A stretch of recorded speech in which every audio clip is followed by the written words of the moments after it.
Hello class, welcome back. बेटा हमने accounts का फर्स्ट लेक्चर कंप्लीट कर लिया था। आज हम अकाउंट्स का बेटा सेकंड लेक्चर पढ़ने जा रहे हैं। बेटा यहाँ से जो बेस बनेगा वो प्रैक्टिकल बेस है।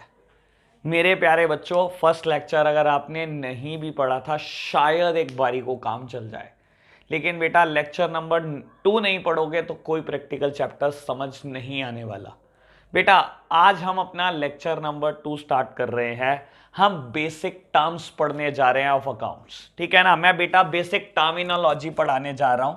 बेटा हम बात करने जा रहे हैं बेसिक टर्म्स ऑफ अकाउंट। लो जी बेटा, हम अकाउंटेंसी की, फाइनेंशियल अकाउंटिंग की, अकाउंट्स की बेसिक टर्मिनोलॉजी पढ़ने जा रहे हैं। मेरे प्यारे बच्चे सब सामने देखेंगे। आज हमें 6 to 7 टर्मिनोलॉजी क्लियर करके जानी है। कोशिश 7 की है बेटा, 6 हो पाई तो 6, 7 हो पाई तो 7। देखते हैं बेटा। चलो जी मेरे प्यारे बच्चों, सबसे पहली चीज, सबसे पहली टर्म है कैपिटल। बहुत आराम से समझना क्योंकि ये सब चीजें आपके लिए बिल्कुल नहीं है। मेरे प्यारे बच्चों, कैपिटल क्या चीज होती है लो समझाता हूं। बेटा कोई पर्सन है मिस्टर ए। मिस्टर ए ने क्या किया बेटा, एक बिजनेस स्टार्ट किया। ठीक है, बिजनेस स्टार्ट किया। बेटा सबसे पहली बात यह समझो, जो पर्सन बिजनेस स्टार्ट करता है उसको हम अकाउंटेंसी में प्रोपराइटर बोलते हैं। लो मेरे प्यारे बच्चों, बाबू मिस्टर ए ने बिजनेस स्टार्ट किया। मिस्टर ए इस बिजनेस के लिए प्रोपराइटर है। बेटा जब मिस्टर ए ने बिजनेस स्टार्ट किया, बेटा इसने क्या करा, एक दुकान खोली बेटा, जिसमें ये फुटवियर सेल और परचेज करेगा।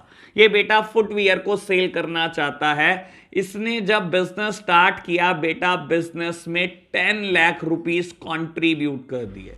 बेटा 10 लाख रुपए लगा दिए कैश और बिजनेस स्टार्ट कर दिया। बाबू 10 लाख रुपए जो इसने बिजनेस में कैश लगाए हैं, ये क्या होता है बेटा, यही वो अमाउंट है जिसको आप कैपिटल बोलते हो। एक प्रोपराइटर, एक प्रोपराइटर जब बिजनेस स्टार्ट करने के लिए जो भी पैसा कंट्रीब्यूट करता है, एक बिजनेस का प्रोपराइटर बिजनेस स्टार्ट करने के लिए जो भी पैसा कंट्रीब्यूट करता है बेटा, उस पैसे को आप कैपिटल के नाम से जानते हो। यानी कि जो इसने 10 लाख रुपए कैश लगाए, क्या ये बेटा कैपिटल है? हां बाबू हां, ये 10 लाख रुपए कैपिटल है। प्रोपराइटर जो भी पैसा बिजनेस स्टार्ट करने के लिए लगाता है वो कैपिटल हो जाती है। ये रहा एग्जाम्पल नंबर 1।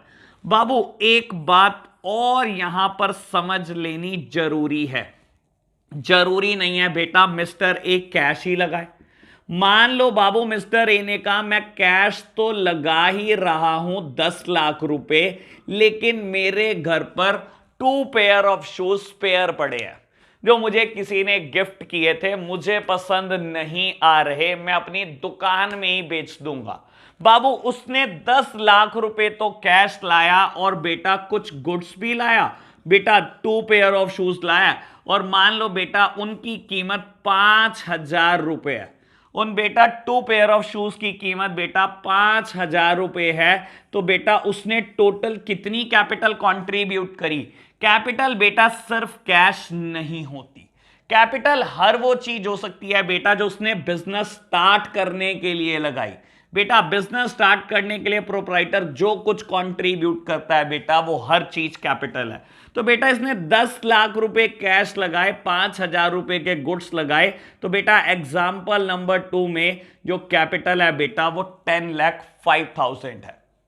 तो बेटा आज हमने सबसे पहली टर्म पढ़ ली है। कैपिटल क्या होती है? कोई भी बिजनेस का प्रोपराइटर बिजनेस को स्टार्ट करने के लिए जितनी भी अमाउंट कंट्रीब्यूट करेगा, जितने भी गुड्स कंट्रीब्यूट करेगा, कोई भी फर्नीचर कंट्रीब्यूट करेगा, ये सब बेटा टोटल कर दो, ये सब बेटा मिलाकर कैपिटल है। लो मेरे प्यारे बच्चों, पहली टर्म हमने पढ़ ली है। बाबू आज हम कैपिटल की बात कर चुके हैं, अब हम दूसरी टर्मिनोलॉजी पढ़ेंगे। आपको कुछ भी नोट करना हो बेटा पोस्ट करके नोट करते जाओ। लो बेटा हम सेकेंड टर्म पढ़ेंगे जिसका नाम है ड्राइंग्स। लो मेरे प्यारे बच्चों, फर्स्ट टर्म क्लियर हो चुकी है, सेकेंड टर्म है ड्राइंग्स। ड्राइंग्स क्या चीज होती है बेटा? Same example continue. Mister A ने बिजनेस स्टार्ट किया बेटा, पैसे कंट्रीब्यूट करे बेटा 10 लाख रुपए, कैश लगाया बेटा 10 लाख रुपए, और बिजनेस स्टार्ट करते टाइम बेटा उसने गुड्स कंट्रीब्यूट करे 5000 रुपीज। यानी कि बेटा total capital contributed is 10,05,000। Total बेटा 10,05,000 रुपए लगाकर उसने बिजनेस को स्टार्ट किया, यानी कि बेटा उसकी कैपिटल 10,05,000 है। हाँ मेरे प्यारे बच्चों, उसकी कैपिटल 10,05,000 है। ड्राइंग्स क्या होती है मैं समझाने की कोशिश करता हूं बेटा। मिस्टर ए के घर में 2 महीने के बाद लेट सपोज कोई इमरजेंसी हो गई और मिस्टर ए को बेटा 2 लाख रुपए की जरूरत पड़ गई, और मिस्टर ए ने बेटा बिजनेस से 2 लाख रुपए कैश निकाल लिए। बेटा मिस्टर ए ने क्या करा, 2 लाख रुपए बिजनेस से कैश निकाल लिए बेटा, जो उसने पहले कंट्रीब्यूट किए थे। ठीक है जी। और मान लो बेटा इन 2 पेयर ऑफ शूज में से एक पेयर ऑफ शूज बिक चुका है, और बेटा उसने सोचा कि एक पेयर ऑफ शू मेरे को दोबारा से पसंद आने लगा है, तो उसने सोचा कि मैं इसको घर ही उठाकर ले आता हूं, और बेटा वो ये एक पेयर ऑफ शू भी घर उठाकर ले आया। बाबू जब भी आप बिजनेस से कुछ भी विड्रॉ करते हो फॉर द पर्सनल यूज, ये क्या किया आपने, विड्रू की अमाउंट, विड्रू किए goods, withdrew for the personal use. बेटा जब भी आप कोई भी पैसा, कोई भी गुड्स बिजनेस से निकालते हो पर्सनल इस्तेमाल के लिए, बेटा आपने बिजनेस से 2 लाख रुपए कैश निकाल लिए, आपने बिजनेस से बेटा 1 पेयर ऑफ शू विड्रॉ कर लिया बेटा फॉर द पर्सनल यूज। बेटा जो कुछ भी आपने पर्सनल यूज के लिए इस्तेमाल किया ये सब ड्राइंग्स है बेटा। यानी कि मेरे एग्जाम्पल में 2,25,100 क्या ये बेटा अमाउंट ड्राइंग्स की अमाउंट है? बिल्कुल बेटा। एक प्रोपराइटर बिजनेस से जो भी पैसे, जो भी गुड्स अपने पर्सनल यूज के लिए निकालता है उसको हम बेटा टेक्निकली बोलते हैं ड्राइंग्स। लो बेटा तो मैंने यहां पर ड्राइंग्स का भी एग्जाम्पल दे दिया बेटा। देखो लेकिन एक स्टेटमेंट यहां पर साथ साथ मैं बोलना चाहता हूं, ड्राइंग्स रिड्यूसेस द कैपिटल। बेटा ड्राइंग हमेशा कैपिटल को कम कर देती है, मैंने ये स्टेटमेंट बोली बेटा, बिल्कुल कर देती है। आपने बिजनेस को स्टार्ट करने के लिए 10,05,000 रुपए लगाए, और बेटा इस 10,05,000 रुपए में से आपने बेटा 2,02,500 10,05,000 कंट्रीब्यूट करे और 2,25,100 विड्रॉ कर लिए। क्या बिजनेस में बेटा आज भी 10,05,000 इन्वेस्टेड है? नहीं बेटा, बिजनेस से 2,25,100 तो विड्रॉ हो गए थे बेटा। बिजनेस में अमाउंट कितना बचा बेटा? 8,25,100। तो बेटा कहीं ना कहीं आपकी कैपिटल रिड्यूस हो जाती है by the amount of drawings. आप जितना पैसा बिजनेस से पर्सनल यूज के लिए निकाल लेते हो कहीं ना कहीं बेटा वो आपकी कैपिटल को कम कर देता है। हाँ बाबू हाँ, ये तो बात समझ में आ गई, सिंपल बात। कैपिटल की बात कर ली हमने बेटा, हमने दूसरी टर्मिनोलॉजी की भी बात कर ली, ड्राइंग्स की। मेरा ख्याल ये 2 बात बिल्कुल क्लियर हो चुकी हैं, फिर भी मैं एक बार रिपीट कर देता हूं बच्चों। कैपिटल क्या होती है बेटा? एक प्रोपराइटर बिजनेस को स्टार्ट करने के लिए जो कुछ कंट्रीब्यूट करता है बेटा वो सब कैपिटल होती है। और ड्राइंग्स क्या होती है बेटा? एक प्रोपराइटर बिजनेस से जो भी चीज पर्सनल यूज के लिए निकालता है बेटा, हर वो चीज ड्राइंग्स होती है। चलो जी बेटा हम आगे बढ़ेंगे, हम थर्ड टर्मिनोलॉजी की बात करेंगे। थर्ड टर्मिनोलॉजी है बेटा लायबिलिटीज। लो मेरे प्यारे बच्चों, हम लिखना शुरू करते हैं। लायबिलिटीज,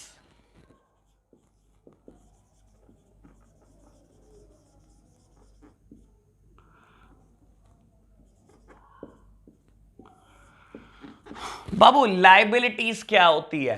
बाबू लायबिलिटी को अगर मैं डिक्शनरी मीनिंग में कन्वर्ट कर दूं, although technical word is liability, technically तो हमेशा हमें लायबिलिटी वर्ड ही यूज करना है, लेकिन अगर मैं डिक्शनरी मीनिंग में कन्वर्ट कर दूं, लायबिलिटी मींस ऑब्लिगेशन। ऑब्लिगेशन मतलब मेरी जिम्मेदारियां, या बेटा आप बोलना चाहो तो इसको बर्डन भी बोल सकते हो, बोलना चाहो तो इसको रिस्पॉन्सिबिलिटी भी बोल सकते हो, लेकिन बेटा ये सब सिनोनियम है बेटा, ये कोई भी अकाउंट्स की टर्म नहीं है। अकाउंटिंग टर्म लायबिलिटी ही है बेटा, फ्यूचर में आप इसे हमेशा लायबिलिटी बोलेंगे, समझने के लिए मैं ये वर्ड बोल रहा हूं बेटा। लायबिलिटी मींस जिम्मेदारियां, मेरी ऑब्लिगेशंस, मेरे बर्डन, मेरे सिर दर्द हैं बेटा। लायबिलिटी क्या होती है? लायबिलिटी मैं समझाने के लिए एक बात बोलता हूं बेटा, बैंक लोन। बाबू आपने बैंक से लोन उठा लिया, कर्जा उठा लिया, क्या बेटा फ्यूचर में बैंक को वापस करना पड़ेगा? हां बिल्कुल वापस करना पड़ेगा। क्या यह बेटा एक सिर का दर्द है? क्या ये बेटा आपकी ऑब्लिगेशन है कि आपको फ्यूचर में रिटर्न करना है? हां बेटा ये आपकी ऑब्लिगेशन है कि आपको फ्यूचर में इसको वापस करना पड़ेगा। बाबू bank loan is a liability. Liability क्या होती है बेटा? आपकी सारी ऑब्लिगेशंस ही लायबिलिटी होती हैं। ठीक है बच्चों, अभी लायबिलिटी को थोड़ा और एक्सटेंड करते हैं ताकि और क्लैरिटी आए। बाबू लायबिलिटी ना दो तरीके की हो सकती है। पहला तरीके की लायबिलिटी को हम बोलते हैं नॉन करंट लायबिलिटी, और दूसरी तरीके की लायबिलिटी को मैं बोलता हूं करंट लायबिलिटी। लो मेरे प्यारे बच्चों, मैंने लिख दिया non current liability and current liability. Liability बेटा दो तरीके की हो सकती है बिजनेस में। बाबू जैसे कि इसका नाम सजेस्ट कर रहा है करंट लायबिलिटी, ये बेटा बिल्कुल अभी की लायबिलिटी है। करंट लायबिलिटी वो होती है बेटा जो आपको विद इन 1 ईयर पे करनी होती है, जो बेटा 1 साल के अंदर अंदर पे करनी होती है, हर वो लायबिलिटी करंट लायबिलिटी होती है। मान लो बेटा अगर ये आपको बैंक लोन 6 मंथ के लिए हुआ होता, बैंक ने लोन किया बेटा फॉर 6 मंथ, बैंक ने कहा हम लोन दे रहे हैं लेकिन सिर्फ 6 महीने के लिए, 6 महीने में हमारे पैसे वापस कर देना, तो बेटा ये क्या हो जाता? क्योंकि ये वो लायबिलिटी है बेटा जो आपको 1 ईयर के अंदर अंदर पे करनी है, पेड विद इन 1 ईयर, बेटा ऐसी लायबिलिटी को मैं करंट लायबिलिटी के नाम से जानता हूं। ये बेटा बिजनेस की करंट लायबिलिटी है। ठीक है जी, what do you mean by non current liability? बेटा ये क्या होती है नॉन करंट लायबिलिटी? बेटा नाम ही बोल रहा है नॉन करंट, ये करंट में नहीं है बेटा। अच्छा बाबू ये यानी कि वो लायबिलिटी हैं जिनकी पेमेंट आफ्टर 1 ईयर करनी होती है। ये वो लायबिलिटी हैं बेटा जिनकी पेमेंट 1 साल के बाद करनी होती है। मान लो बेटा बैंक ने आपको लोन दे दिया और बैंक ने बोला कोई नहीं 5 साल के बाद पेमेंट कर देना। वैसे ऐसा कोई बैंक बोलने नहीं वाला, लेकिन मान लो कभी कोई बैंक कह दे कि आज ले जाओ पैसे और 5 साल के बाद वापस कर देना, तो बेटा ऐसे केस में बैंक लोन बेटा नॉन करंट लायबिलिटी बन जाएगा। Bank loan non current liability बन जाएगा। बाबू आप लिख लो फॉर 5 इयर्स ताकि आपको याद रहे। लो बैंक लोन फॉर 5 इयर्स, बेटा अगर 6 महीने के अंदर अंदर पेमेंट करनी है, जैसे कि मेरा एग्जांपल था, तो ये करंट लायबिलिटी होगा। करंट लायबिलिटी वो होती है बेटा जिसकी पेमेंट विद इन 1 ईयर करनी होती है, और नॉन करंट लायबिलिटी वो होती है बेटा जिनकी पेमेंट आफ्टर 1 ईयर करनी होती है। तो बेटा ये थी हमारी थर्ड टर्म। अभी हमने कैपिटल का डिस्कशन कर लिया, अभी हमने लाइबिलिटी की बात कर ली, और अब हमने कैपिटल, उसके बाद ड्राइंग्स, और फिर हमने बेटा लाइबिलिटी की बात कर ली। बाबू आगे बढ़ते हैं, फोर्थ वन एसेट की बात करते हैं। लो मेरे प्यारे बच्चों, एसेट को बहुत आराम से समझना।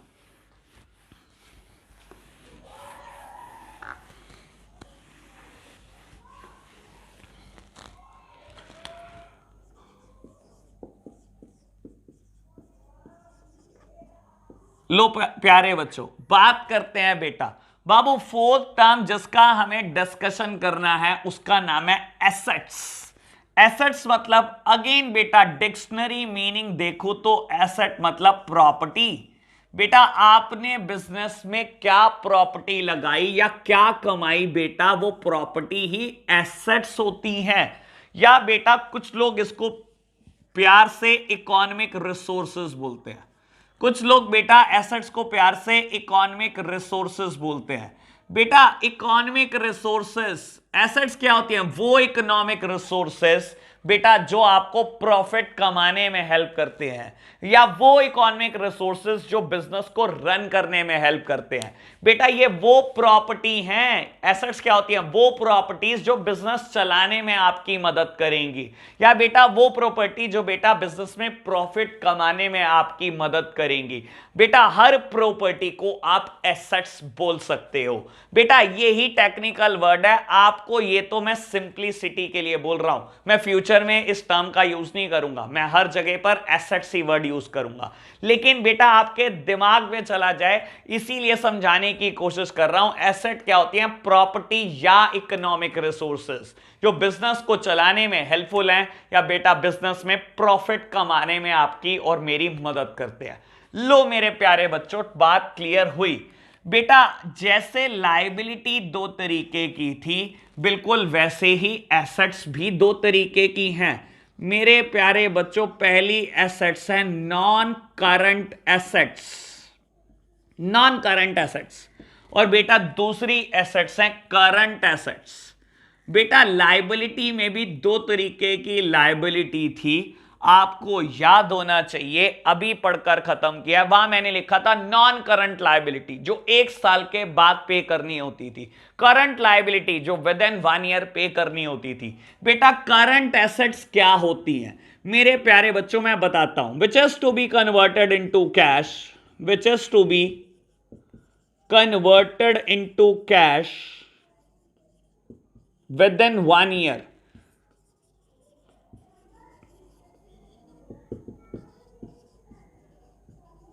लो मेरे प्यारे बच्चों, करंट एसेट्स क्या होती हैं बेटा? जो कैश में कन्वर्ट हो जाती हैं विद इन 1 ईयर, जो 1 साल के अंदर अंदर, 1 साल के अंदर अंदर कैश में कन्वर्ट हो जाती हैं। ऐसी सारी एसेट्स को मैं करंट एसेट्स बोलता हूं। बेटा मैं दूंगा इसका एग्जांपल, अभी टेंशन मत लेना, अभी मैं शुरू ही हुआ हूं, अभी तो हम वार्म अप कर रहे हैं बेटा। बहुत एग्जांपल है बेटा, टेंशन नहीं लेनी। करंट एसेट्स होती क्या है? Which is to be converted into cash within 1 year, जो 1 साल में कैश में कन्वर्ट हो जाने वाली हैं। बेटा नॉन करंट एसेट्स क्या होती हैं? बेटा नॉन करंट एसेट्स ना लॉन्ग टर्म के लिए होती हैं। पहली बात तो ये बेटा, ये लॉन्ग टर्म के लिए होती हैं।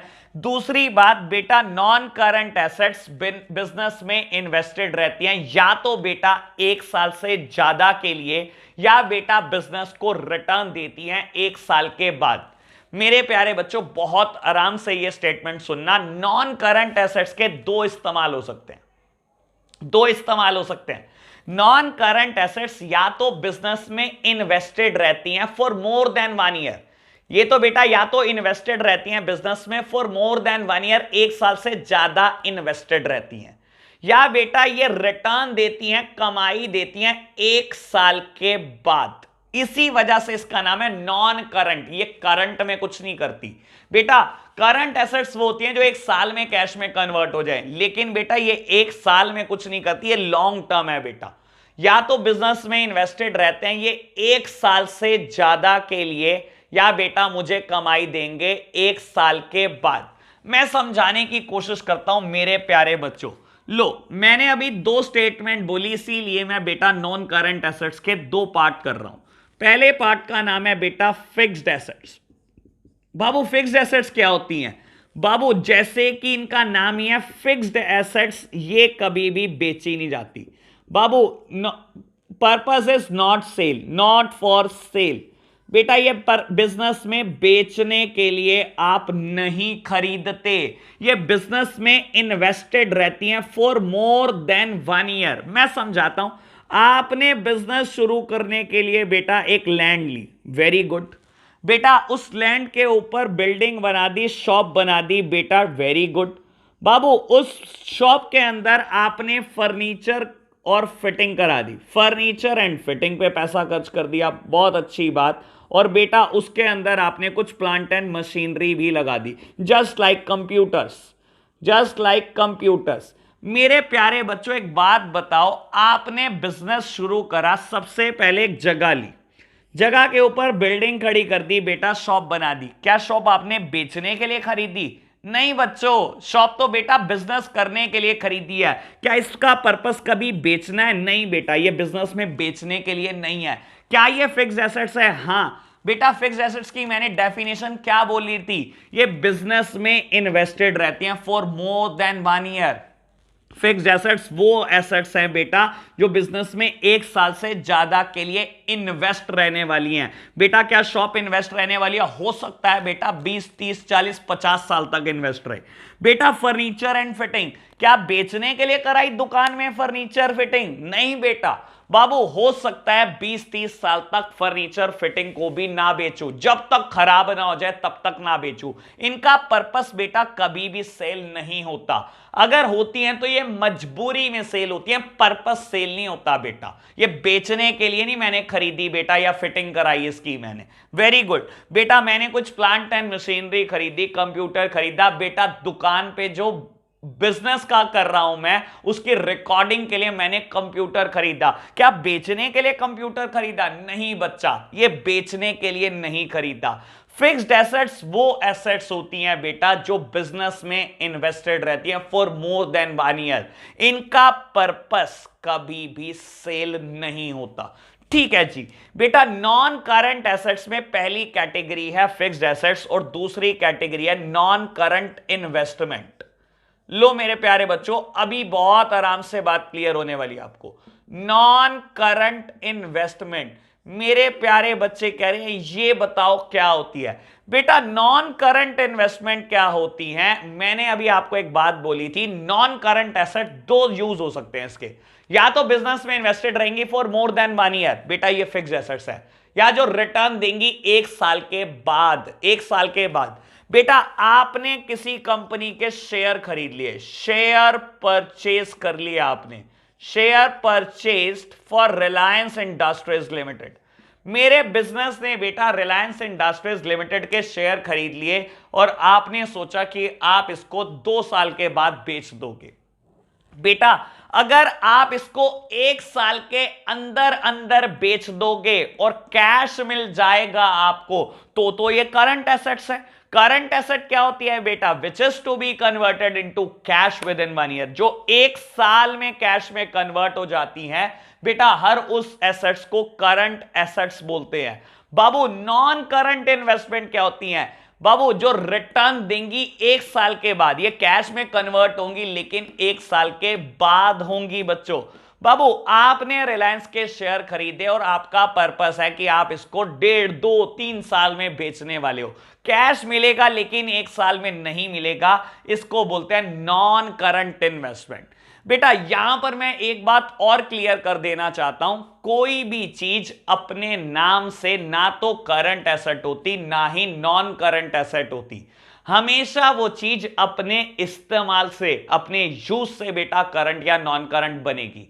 अब आप खुद सोचकर देखो, अगर मैंने ये रिलायंस के शेयर 6 महीने के लिए खरीदे होते और 6 महीने में बेच दूंगा, तो बेटा वो मेरी करंट एसेट है, क्योंकि करंट एसेट क्या कहती है? Which is to be converted into cash within 1 year. और बेटा नॉन करंट इन्वेस्टमेंट क्या बोलती है? जो आपको रिटर्न देने वाली है 1 साल के बाद। बाबू तो रिलायंस के शेयर हो सकता है सेम एग्जांपल में करंट एसेट हो जाए और बेटा दूसरे एग्जांपल में नॉन करंट इन्वेस्टमेंट हो जाए। कोई चीज अपने नाम से ना तो करंट होती बेटा, ना ही नॉन करंट होती। कोई भी चीज अपने यूज से करंट या नॉन करंट हो सकती है।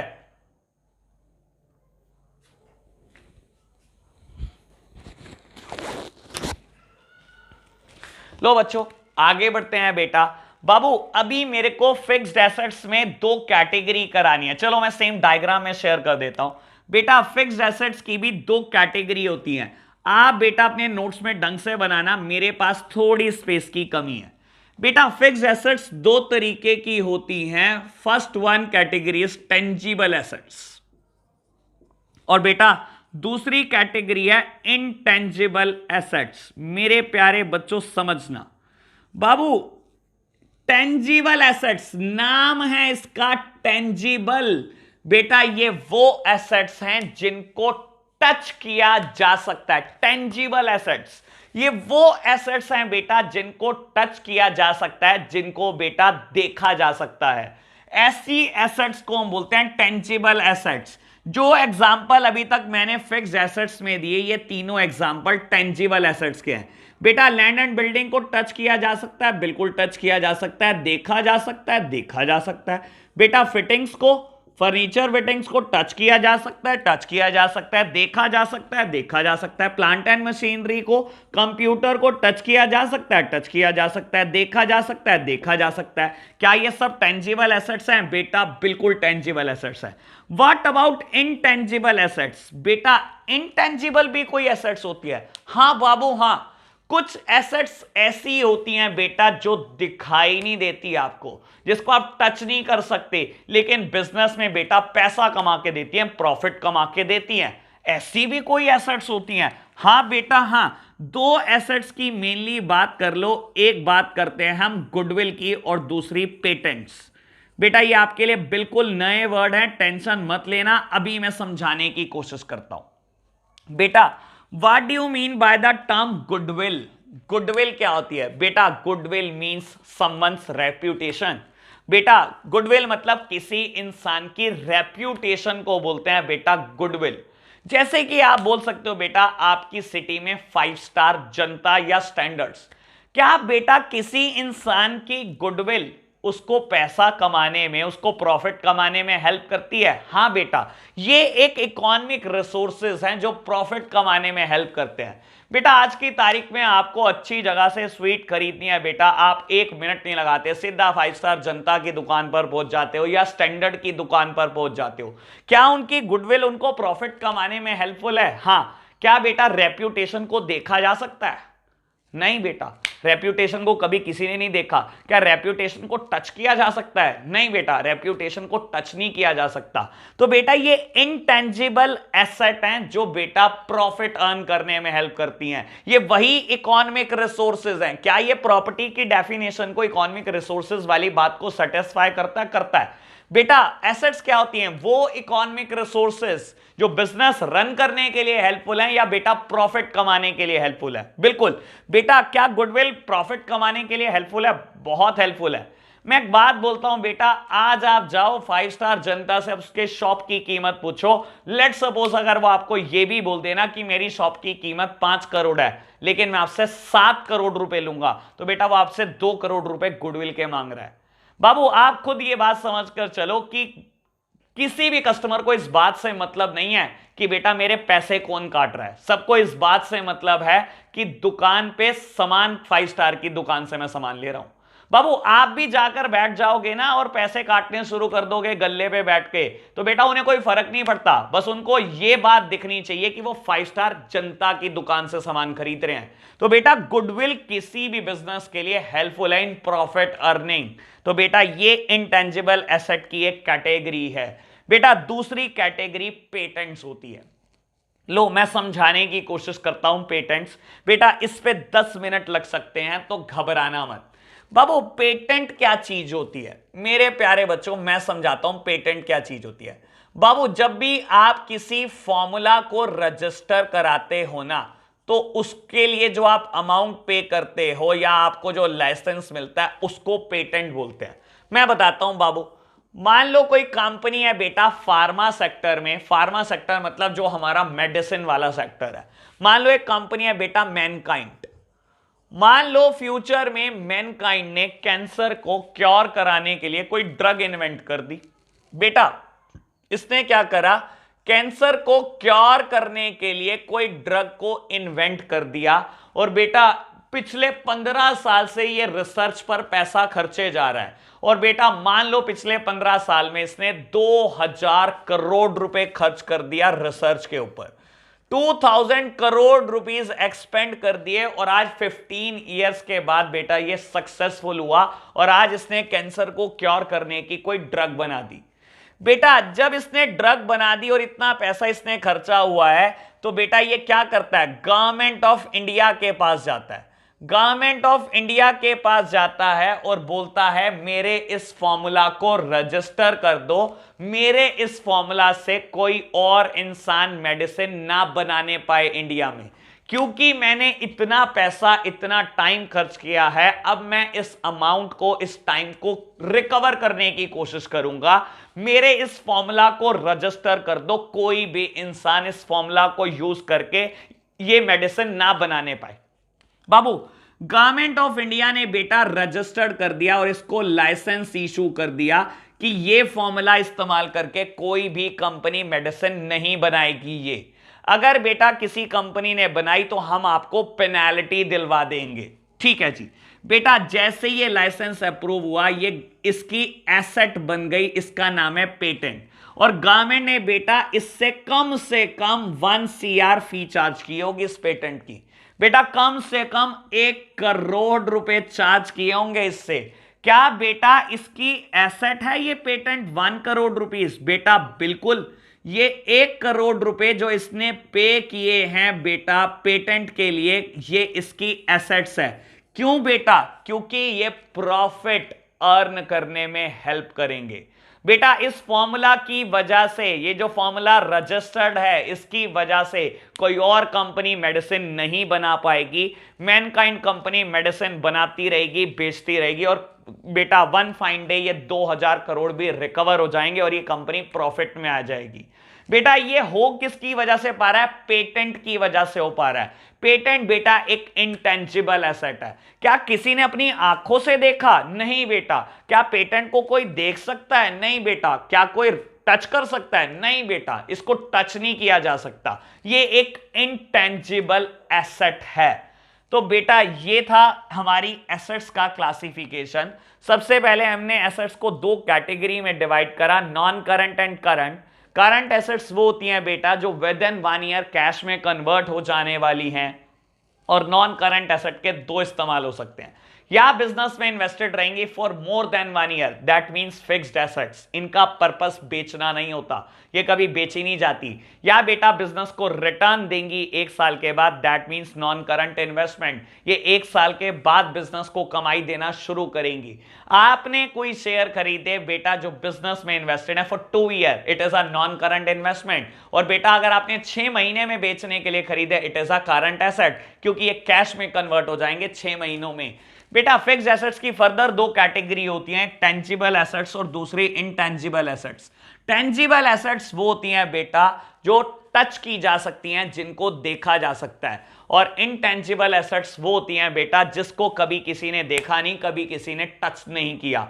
बेटा मेरे पास इसके बहुत सारे और एग्जाम्पल भी हैं, लेकिन मैं नहीं चाहता बेटा पहले दिन में हम कोई कंफ्यूजन में चले जाएं, किसी कंट्रोवर्सी में चले जाएं, क्योंकि बेटा मैं अभी आपको इन चीजों का ओवरव्यू दे रहा हूं। जिस दिन कहूंगा ना कि आज पीएचडी करा रहा हूं, तो बेटा उस दिन आपसे बड़ा कोई मास्टर नहीं होगा इन चीजों में। लो मेरे प्यारे बच्चों, मैंने फिर भी इतनी बात क्लियर करी आपको। अब हम आगे बढ़ते हैं बेटा, 4 टर्मिनोलॉजी हम पढ़ चुके हैं, 5th की बात करते हैं।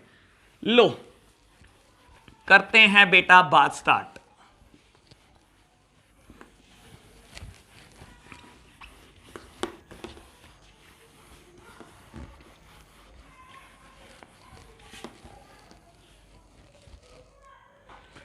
बाबू हमारी 5th टर्म है क्रेडिटर्स। क्रेडिटर्स ये आपके लिए अभी जितनी भी बातें सब बिल्कुल नहीं है बच्चों, बहुत आराम से सुनते जाना, नोट करते जाना इनको।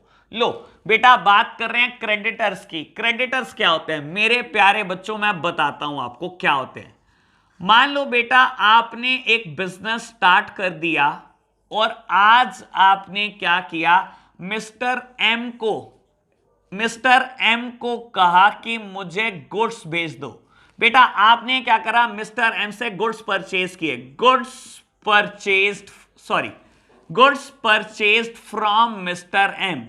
आपने बेटा मिस्टर एम से गुड्स परचेज कर लिए, आपके बिजनेस ने बेटा मिस्टर एम से गुड्स परचेज कर लिए। बेटा वर्थ रुपीज कुछ भी समझ लो, लेट सपोज 1 लाख। आपने मिस्टर एम से गुड्स खरीदे 1 लाख रुपए के और मिस्टर एम ने कहा लाओ पैसे दो। आपने मिस्टर एम को बोला क्या मैं आपको पेमेंट 3 मंथ के बाद कर दूं, क्या मैं आपको पैसे 3 महीने के बाद दे दूं। मिस्टर एम ने कहा ठीक है कोई दिक्कत नहीं, आप 3 महीने के बाद दे देना। बेटा आप क्या करोगे, इनको जो पेमेंट करोगे, आपने तय किया जो आप इनको पेमेंट करोगे वो बेटा 3 मंथ्स के बाद करोगे। मेरे प्यारे बच्चों यही तय किया आपने कि आप जो इनको पेमेंट करोगे वो 3 मंथ के बाद करोगे। बेटा सेम एग्जांपल अभी चल रहा है, मैं क्रेडिटर की बात को 1 मिनट के लिए स्किप करके कुछ और बात करना चाहता हूं। एक बात सोचो, जब आपके बिजनेस ने एम से गुड्स खरीदे और आपने बोल दिया कि आप 3 महीने के बाद पेमेंट करोगे, क्या बेटा आपको नहीं लगता आपने एक ऑब्लिगेशन ले ली, आपने एक बर्डन ले लिया। बेटा मैं थोड़ी देर पहले लायबिलिटी समझा रहा था तो मैंने एक बात की थी, लायबिलिटी क्या है बेटा, अ काइंड ऑफ बर्डन, एक ऑब्लिगेशन है, एक जिम्मेदारी है। तो बेटा आपने जिम्मेदारी ले ली कि एम मैं आपको 3 महीने के बाद 1 लाख रुपए दे दूंगा।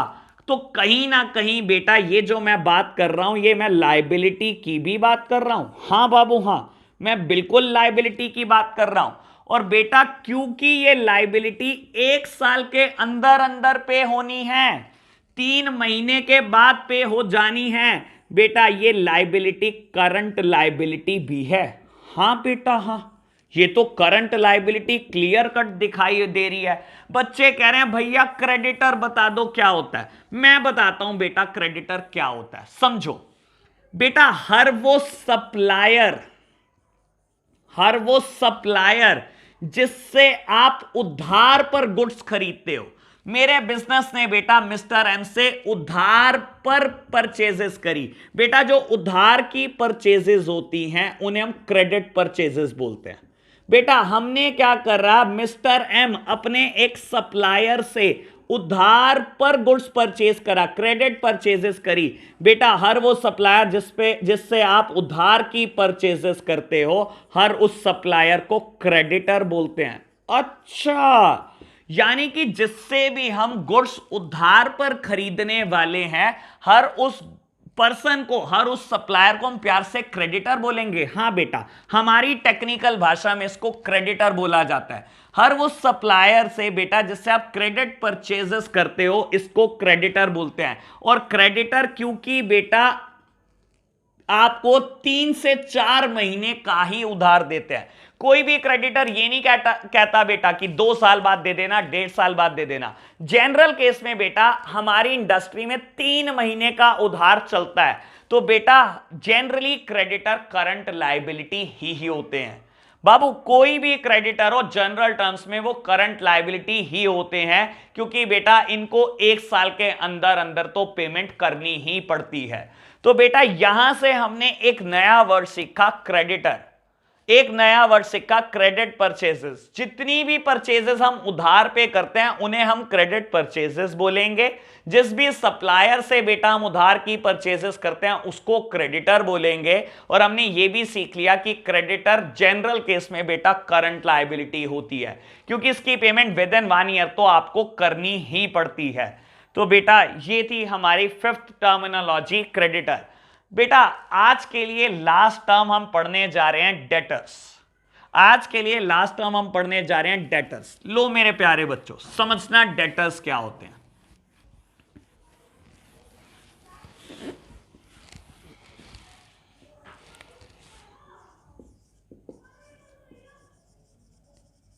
बाबू इसको ना डेप्टर्स कोई नहीं बोलेगा, बेटा यहां बी वर्ड साइलेंट होता है, इसको हम डेटर्स बोलते हैं प्यार से, डेटर्स। लो मेरे प्यारे बच्चों समझना, ऑन द सेम लॉजिक जैसे बेटा लास्ट वाला करा है आपने क्रेडिटर टर्म, वैसे ही बिल्कुल समझाऊंगा डेटर्स। बेटा बिजनेस ने क्या करा, मिस्टर एम को गुड्स बेचे, मिस्टर एम को गुड्स बेचे, गुड्स सोल्ड टू, अरे यार पिछली बार भी मैंने यही गलती करी, लो goods sold to mister M, बेटा वर्थ ₹1,00,000, मैंने 1,00,000 रुपए के गुड्स बेच दिए बेटा मिस्टर एम को। इस बार मिस्टर एम ने कहा आपने गुड्स तो बेच दिए लेकिन मेरे पास देने के लिए अभी पैसे नहीं है, क्या मैं आपको 6 मंथ के बाद पेमेंट कर सकता हूं?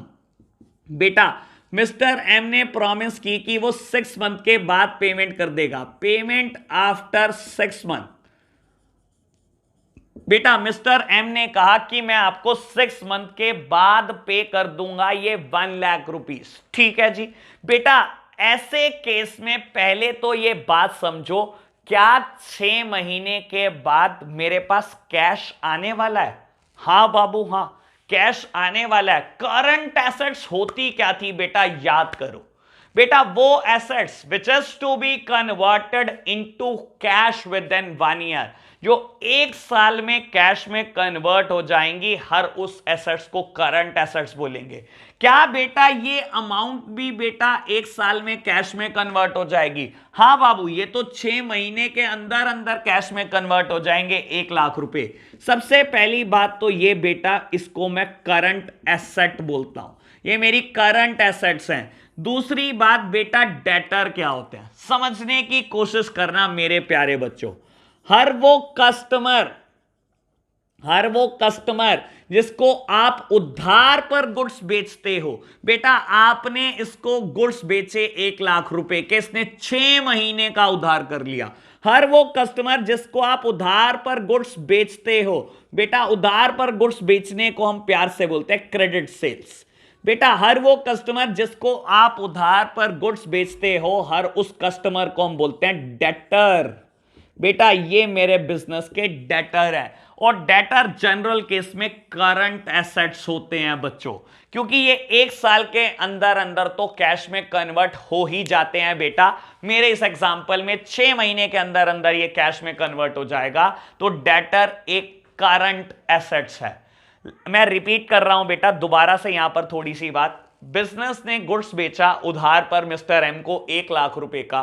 बेटा एम ने बोला कि मैं 6 महीने के अंदर अंदर आपके पैसे वापस कर दूंगा, क्योंकि ये पैसे 6 महीने के अंदर अंदर कैश में कन्वर्ट हो जाएंगे, ये बेटा करंट एसेट्स है। हर वो एसेट करंट एसेट होती है बेटा जो 1 साल के अंदर अंदर कैश में कन्वर्ट हो सकती है, क्योंकि ये 6 महीने में ही कन्वर्ट हो रही है, तो बेटा मैं इसको करंट एसेट बोल सकता हूं। अब मुद्दा उठता है कि डेटर क्या है? बेटा हर वो कस्टमर जिसको आप उधार पर गुड्स बेचते हो, उधार पर गुड्स बेचना मतलब क्रेडिट सेल करना, हर उस कस्टमर को जिसको आप उधार पर गुड्स बेचते हो, हर हम उस कस्टमर को डेटर बोलते हैं, क्योंकि बेटा जनरल केस में डेटर हमें 1 साल के अंदर अंदर पैसे वापस कर देते हैं, इसलिए बेटा डेटर हमेशा करंट एसेट्स होती हैं। तो बेटा आज हमने 6 टर्म सीखी हैं बेटा अकाउंट्स की। बाबू कुछ हमने 20-25 टर्म सीखनी है अभी, अगली 2 से 3 क्लासेस में लगने वाली है, ठीक है ना बेटा। इनको साथ साथ पढ़ते रहना। आज हमने कैपिटल के बारे में सीखा, फिर हमने ड्राइंग्स की बात करी, हमने लायबिलिटीज की बात करी, हमने एसेट्स की बात करी, हमने क्रेडिटर की बात करी, हमने डेटर की बात करी। तो बेटा ये हमने 6 टर्म आज सीख ली हैं। आज के लिए इतना ही रखते हैं बेटा, अब मिलेंगे नेक्स्ट क्लास में। फिर भी कोई प्रॉब्लम हो तो आप मुझे कॉल कर सकते हो। आज के लिए इतना ही, बाय बाय।